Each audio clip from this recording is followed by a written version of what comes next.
Hello, I saw your question on the discussion board. You want to solve this quadratic equation 4x squared plus 3x plus 2 equals 0 using a quadratic formula. So in general, ax squared plus bx plus c equals 0. It's standard form. X squared is coefficient of a, which is 4 in this particular problem. Coefficient of x, linear term, is b, which is 3, and constant is c. And here's the quadratic formula. X equals negative b plus or minus square root of b squared minus 4ac all over 2a.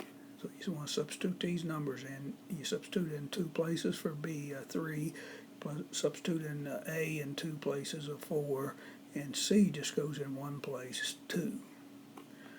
So 3 squared is 9, 4 times 4 times 2 is 32, 9 minus 32 is negative 23, 2 times 4 is 8, the denominator.